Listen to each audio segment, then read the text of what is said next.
అది 5 శతాబ్దాల నుంచి దాదాపు 50 సంవత్సరాల నుంచి అక్కడ షెడ్యూల్ పెట్టుకుని బతుకుతున్నారు పేదలు. అందులో 7 మంది ముస్లింలు, 3 హిందువులు బతుకుతున్నారు. అది మధ్యలో కాంట్రవర్సీ చేశారు 5 నెలల క్రితం చేస్తున్నారు కదా. అది ఎండోమెంట్ అయితే ఆ బాడుగులు ఆంజనేయ స్వామికి పోతాయి, మున్సిపాలిటీది అయితే మున్సిపాలిటీకి పోతాయి.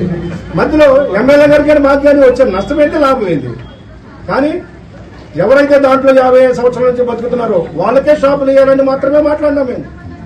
వీళ్ళప్పుడే షాపులు మాకు వచ్చేసినాయి, వాళ్ళ పని అయిపోయింది, మీరు డబ్బులు ఏంటి మాకు, మీరు అడ్వాన్స్ ఇస్తే మీరు అందరూ రిజర్వ్ చేసుకుంటామని మాట్లాడినారు. ఆ నాయకులు ఉన్నారు, ఇక్కడ బాధితులు ఉన్నారు, వాళ్ళతో కూడా వాయిస్ తీసుకోండి, అసలు విషయాలు చెప్తారు. అట్లా అనుకుంటే ఎమ్మిగినూరులో దాదాపు 500 నుంచి 600 షెడ్లు డబ్బాలు ఉన్నాయి. మా ఎమ్మెల్యే గారు కానీ మేము కానీ ఇక్కడున్న మా నాయకులు ఎవరైనా కానీ ఆ డబ్బాల మీద బతకాలనుకుంటే రోజుకి 5 లక్షల రూపాయలు డబ్బులు వస్తాయి. రోజుకి 5 లక్షల రూపాయలు డబ్బులు వస్తాయి. ఆ గతి, ఆ కర్మ.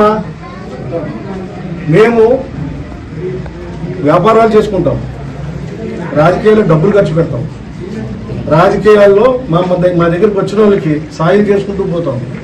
అది మా క్యారెక్టర్. మేము రాజకీయాల్లో డబ్బులు సంపాదించడానికి రాలేదు. దమ్ము ఉంటే ఎవడన్నా నిరూపించమనండి, అస్త్ర సన్యాసం కాదు, ఊరిడిచిపెట్టి పోవడానికి కూడా నేను సిద్ధమని చెప్తున్నాను.